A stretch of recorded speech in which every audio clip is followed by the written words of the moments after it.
what about situations where a fit doesn't take place? How do we deal with that? We do have the staffing in place to provide adequate support and supervision of our matches, and that's very important when you have a mentoring program like this. You want to make sure that there is adequate staffing and policies in place. So once a match is initially made, we do follow up with the parent or guardian, the child, and the mentor for the first 3 months to make sure that the transition and it's starting well. And sometimes we'll find that someone will make a commitment and they're not able to continue with the commitment. So we kind of call the first couple of months the trial period with all new matches, and just to make sure that schedules do flow and they are able to see one another. And the staff is very on top of if there's some communication problems, they're intervening on behalf of the mentor or the parent or guardian. And then after that point, we do keep regular track of making sure that the mentors and the mentees are seeing one another regularly. We do have quarterly support trainings for our mentors, additional training and peer support. We have group outings all of the time with the mentors and mentees. And if it doesn't work out, usually it doesn't work out, we know within the first few months, and then like Todd said, there's plenty of children waiting, so we tend to just rematch them with somebody else. And that has happened a couple of times where it didn't work out initially for a child or a mentor, and then they had huge success the second time. But most of the time, because of the screening process and the matching process that we do have in place, it tends to work out. That's excellent. You started saying that we really need more males to become mentors. Is that because the need is greater as you see it for boys than it is for girls? And how many girls do you have in the program? That's a good question. We do, on a national level, more boys are referred to mentoring programs than girls. And I think that part of it is how it's always been advertised, and that it does provide a role model for a child. And there's a lot of unfortunately, there are a lot of fathers out of the picture, so a lot of boys are referred because they're living with their mothers and they need a male role model. That's the #1 reason why children are referred to mentoring programs in general, and it's no different with our program. We did start a campaign.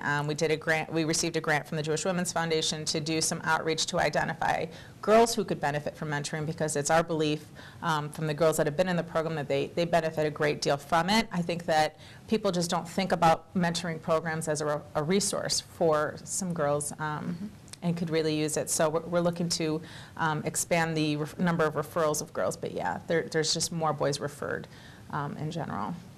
And the organization has been growing, and you also connect with a wider universe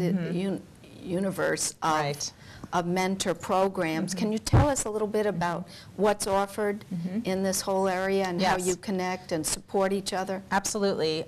We are a founding program of the Metro Detroit Mentor Collaboration. It's 15 mentoring organizations around Metro Detroit.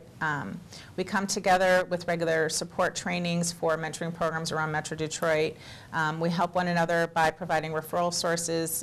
We get a funnel through Metro Michigan, and the collaboration refers people looking to mentor or children to the different mentoring programs based on the type of program and the geographic area that they serve. So we are part of that group. I'm also a member of the Mentor Michigan Providers Council, so I'm also working with Oakland County Youth Assistance and Big Brothers Big Sisters. We're co-hosting a mentoring professionals networking lunch in March, so we're very in tune with other mentoring programs, and we do refer out. Excellent. Now, I know you have some upcoming programs. There's going to be dinner, and we're going to present the proclamation the governor has sponsored, and then there's some upcoming fundraising events. Tell about all of this, especially the fundraising that was done last year and how we're building on it this year, why it's so essential. Oh, absolutely. Thank you. Well, Thursday night, the Metro Detroit Mentor Collaboration is having their 5th annual Mentor Celebration Dinner, which is a really great event. The first gentleman is usually there speaking, and we have each organization honors one of their mentors as a Mentor of the Year at the dinner, and Todd's our Mentor of the Year this year. That's going to be honored at the dinner. Excellent. And we're so happy that both you and Senator Jacobs are going to present the proclamation to the entire audience at the dinner, which we expect over 350 people. So that's going to be a great event.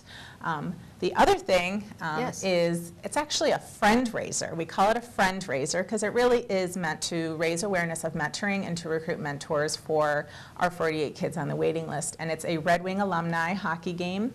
at Orchard Lake St. Mary's Complex on April 6th, where the evening will begin with a youth clinic of 20 kids that will skate and learn different skills with 2 Red Wing alumni. And then the game's at 4:30. It's going to be a game, the Red Wing alumni versus the Oakland County Public Safety All-Stars, which is a team of police officers from around Oakland County. And then there will be a dinner and banquet with autographs afterwards. And that event, you know, we'd love to have as many people in the community attend, and to call us for more information on that. That's excellent. And then the money that is raised in connection with this friendship raiser, so to speak, friend raiser, what does it go to do? It helps to support the infrastructure and the direct services, direct program services, to support the creating and the supporting of the mentor matches. And the money that would come in would support having the event, and at the event we're hoping to have many new people from the community there who did not know about our program, and just by supporting this event, it's supporting bringing in new mentors to be matched with our kids. And that's so important, and really that's what we're talking about today, is not only the wonderful success, but the, I guess, personal satisfaction that mentors like Todd get from this. So if anyone is watching today, please, please consider calling or getting on the internet and contacting Jewish Family Services and the Mentor Connection. Would you please give that number again? 248-592-2317. And then the website is? www.mentorconnect.org. And on that website, what else can they find?